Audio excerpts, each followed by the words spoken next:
میرے مقالے کا عنوان ہے مغرب بنگال میں معاصر اردو تھیٹر تنقیدی جائزہ۔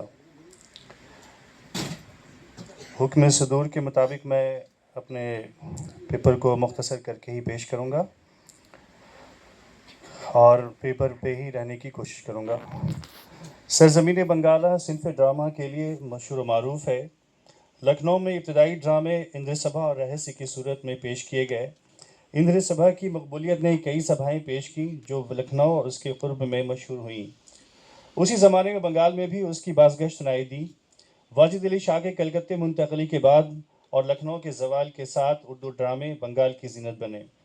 ویسے اندر سبھا اور دیگر سبھاؤں کے زمانے ہی میں ڈھاکہ میں بھی ڈرامے کو رواج حاصل ہو گیا تھا، اس لیے لکھنؤ کے بعد بنگال نے اردو ڈرامے کی قدر و منزلت کی۔ اس تناظر میں کلیم سسرامی کے درج ذیل آرا ملاحظہ فرمائیں کوٹ کہ بعض مورخین کا خیال ہے کہ لکھنؤ کے بعد اس دور کا آغاز بمبئی میں ہوا اور پارسی کمپنیوں نے اسے ہاتھوں ہاتھ لیا، لیکن تاریخی نقطہ نظر سے یہ درست نہیں۔ واجد علی شاہ نواب اودھ کے زوال سے متاثر ہو کر جب بعض شاعر و ادیب ان کے ساتھ مٹیا بجٹ منتقل ہو کر چلے آئے، اسی طرح کانپور سے نواب علی نفیس اور شیخ پیر بخش ناٹک کمپنیوں کی دعوت پر ڈھاکہ چلے آئے اور عوام و خاص کے ذوق کی تسکین کے لیے چند ناٹک ترتیب دے کر اپنی فنکاری کا ثبوت پیش کرتے رہے۔ اس سے بات یہ مترشح ہوتی ہے کہ لکھنؤ کے بعد اردو ڈرامے نے بنگال کا رخ کیا اور یہاں اس کی پذیرائی خوب ہوئی۔ واجد علی شاہ کی مٹیا برج منتقلی نے مٹیا برج کو دوسرا لکھنؤ بننے پر آمادہ کیا۔ گزشتہ لکھنؤ میں لکھنؤ اور دوسرے لکھنؤ کے تعلق سے معلومات فراہم کی گئیں۔ اس ضمن میں شاہ لکھنوی فرماتے ہیں کوٹ ان دنوں لکھنؤ نہیں رہا تھا، مٹیا برج لکھنؤ تھا، یہی چہل پہل تھی، یہی زبان تھی، یہی شاعری تھی، یہی صحبتیں اور بزلہ سنجیاں تھیں، یہیں کے علماء تھے، یہیں کے عمرہ اور روسا تھے اور یہیں کے عوام تھے۔ مٹیا برج کے دکاندار اور مہاجن تک لکھنؤ کے تھے اور لکھنؤ کی کوئی چیز نہ تھی جو مکمل ترین صورت میں وہاں موجود نہ ہو۔ انکوٹ۔ واجد علی شاہ کے ہمراہ تقریباً 500 افراد لکھنؤ سے مٹیا برج منتقل ہوئے۔ ان کی محبوبیت نے جوق در جوق تقریباً 40,000 افراد کو مٹیا برج ہجرت کرنے پر مجبور کیا اور یہ علاقہ علم و آگہی کا مرکز بن گیا۔ علوم و فنون کی قدر و منزلت ہوئی اور ڈرامے کے فن کو عروج حاصل ہوا۔ ابتدائی دنوں میں شیریں فرہاد، ناگر سبھا، حسن افروز اور گلشن جہاں فزا، بیمار بلبل جیسے ڈرامے ڈھاکہ میں اسٹیج ہوئے۔ ساتھ ہی ساتھ واجد علی شاہ نے کئی ڈرامے مٹیا برج میں اسٹیج کیے، جس کی عمدہ مثال رادھا کنہیا ہے۔ گویا یہ کہ ڈھاکہ اور مٹیا برج نے اردو ڈرامے کو تقویت بخشی۔ اس سلسلے میں بالخصوص ڈھاکہ میں ناچ گھر یعنی کلا مندر کو متعارف کرایا گیا تاکہ ڈرامے پیش کیا جا سکیں۔ بعد میں تماش بینوں کی ترقی یافتہ تعداد کو ملحوظ رکھتے ہوئے فرحت افزا تھیٹریکل کمپنی کی بنیاد شیخ فیض بخش نے رکھی اور نفیس کانپوری کے ناگر سبھا کے علاوہ تقریباً 50 ڈرامے اس کمپنی نے اسٹیج کیے۔ واجد علی شاہ نے تقریباً 36 رہسیہ اور 2 رادھا کنہیا کا قصہ تحریر کیا اور اسے بحسن خوبی پیش کیا۔ بنگال میں پہلا ڈرامہ بعنوان سہولت عالم نگری مطبع برکتی ویلسلی اسٹریٹ کلکتہ سے 2 اکتوبر کو شائع ہوا، جس کی نظیر بقول شانتی Ranjan Bhattacharya register of books حکومت مغرب بنگال میں ملتی ہے۔ سید ابو الفضل کے اس ڈرامے کے بعد نواب سید محمد آزاد کا ڈرامہ نوابی دربار شائع ہوا اور اس کے بعد حسین وافر کا ڈرامہ بیمار بلبل 1880 میں اسٹیج ہونے کے بعد شائع ہوا۔ منشی محمد حسین کا ڈرامہ اور معرض وجود میں آیا اور کلکتے میں وکٹوریہ ناٹک منڈلی پہلی پارسی تھیٹر کمپنی تھی جو 1877 عیسوی میں قائم ہوئی۔ کنور جی ناظر کی اس کمپنی کی ابتدا میں ہاتھوں ہاتھ لیا گیا مگر گزرتے وقت نے اس کی اہمیت سے انکار کیا۔ پارسی تھیٹر کو اس وقت تقویت حاصل ہوئی جب آغا حش کاشمیری کی آمد کلکتے ہوئی۔ 1914 عیسوی میں ان کی آمد بابرکات نے اردو ڈرامے کو جلا بخشا۔ ابتدائی زمانے میں انہوں نے اپنے ڈرامے جے ایف میڈن کی پارسی تھیٹریکل کمپنی کے ماتحت اسٹیج کیے۔ بعد میں انہوں نے نیو شیکسپیئر تھیٹریکل کمپنی قائم کی اور دیگر کمپنیوں قائم کرنے کے بعد اس پر ڈرامے پیش کیے۔ بنگال میں اردو ڈرامے کی شناخت آغا حش کاشمیری ہی سے ہے۔ آغا حش کاشمیری ایک ذہین شخصیت کا نام ہے۔ انہوں نے تبازات ڈرامے اور تراجم بھی پیش کیے۔ فی البدیہہ ڈرامے لکھنے کا انہیں ملکہ حاصل تھا۔ اقامت کلکتہ کے دوران انہوں نے کئی ڈرامے تحریر کیے اور پیش۔ مثال کے طور پر بہت ساری مثالیں آپ سبھی جانتے ہیں، میں حذف کر رہا ہوں۔ آغا حش نے صرف ڈرامے کی جو بیج کلکتے میں ڈالی تھی وہ اب اتنی تناور بن کر نمودار ہوتی نظر آتی ہے۔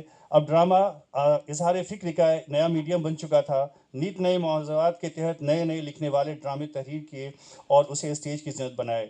جعفر علی خان دل لکھنوی، شمس کلکتوی، آرزو لکھنوی، حکیم ولایت حسین، ارض لکھنوی، اور اس طرح سے پنڈت نارائن پرشاد بیتاب وغیرہ نے ڈرامے کو تقویت دی اور اس کی ترویج و اشاعت میں مصروف رہے۔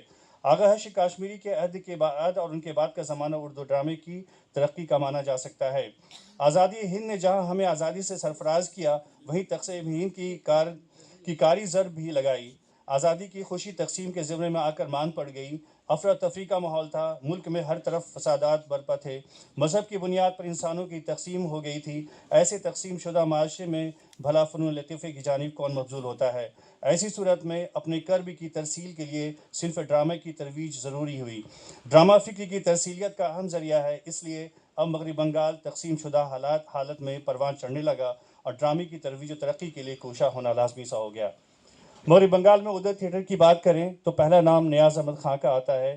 آغا حشر کاشمیر نے بنگال میں اردو تھیٹر کی جو داغ بیل ڈالی تھی، اسے مستحکم کرنے میں نیاز احمد خان کا نام قابل صد احترام ہے۔ وہ صنف ڈرامہ کے مرد مردان تھے۔ مغربی بنگال میں ان دنوں Maulana Azad college, Saint زیویئرس college, Calcutta مسلم انسٹیٹیوٹ ایسے ادارے تھے جہاں اس ڈرامے اسٹیج کیے جاتے۔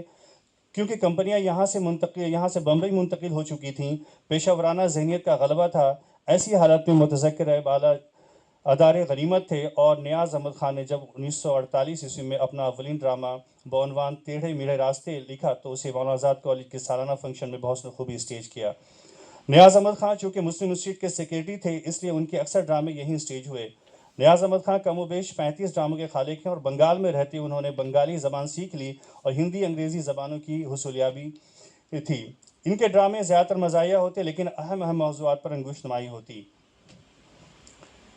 نیاز احمد خان نے سماجی، اخلاقی، تہذیبی اور ثقافتی حیثیت کی عکاسی اپنے ڈراموں میں کی۔ الفاظ کے زیر و بم، ہندی اردو کے غلط تراجم، زبان کی لکنت اور دیگر ظریفانہ تکنیک سے ڈرامے کو پرطرف بنانے کا ہنر انہیں خوب آتا ہے۔ مثال کے طور پر کردار جانسن اور حمید کردار ڈرامہ فلو میں اپنے کردار کے لحاظ سے بہت اہمیت کے حامل ہیں۔ حمید کا لفظی ترجمہ ملاحظہ فرمائیں۔ حمید: دست بستہ بائنڈنگ ہے، میں درخواست گوش گزار کرنا چاہتا ہوں۔ Want to pass this application through your ears. Niaz Ahmed Khan کے شاگردوں میں کمال احمد اور ظہیر انور سکہ راج الوقت ہیں۔ اسم راشد اور خورشید اکرام وغیرہ نے بھی ان کے ڈراموں میں حصہ لیا اور ان سے کسب فیض کیا، لیکن نیاز احمد خان کے ہمراہ ایک اہم نام اور اردو ڈرامہ کو ابھر کر سامنے آیا، جنہیں لوگ خلیل الرحمن خلی کے نام سے جانتے ہیں۔ آغا حشر کاشمیری کے بعد سرزمین مغربی بنگال کا ایک معتبر نام، لیکن ان کے ڈرامے مجموعے کی شکل میں نہ شائع ہو کر گمنام ہو گئے۔ تاہم ان کے جو ڈرامے تلاش بسیار کے بعد سامنے آئے، ان میں انتقام، جنت میں مشاعرہ، خاں بہادر، نئی دنیا، قلاش، غالب اور سر سید اہم ہیں۔ ان آخری دونوں ڈرامے کی صدی کے مواقع اسٹیج ہوئے۔ خلیل چونکہ سیالدہ کورٹ میں مجسٹریٹ تھے، اور جب ان کا ڈرامہ مسلم انسٹیٹیوٹ میں اسٹیج ہوتا تو اس علاقے کے بدمعاشوں کو اٹھوا لیا جاتا۔ ان کے ڈرامے اکثر پوری رات پیش کیے جاتے۔ خلیل کے ڈرامے ایران سوسائٹی اور دلکشا انسٹیٹیوٹ کلکتہ میں اسٹیج ہوئے۔ اس دنوں میں ایک اہم نام بدر عظیم آبادی کا بھی ہے۔ انہوں نے پنکھا والا، خونی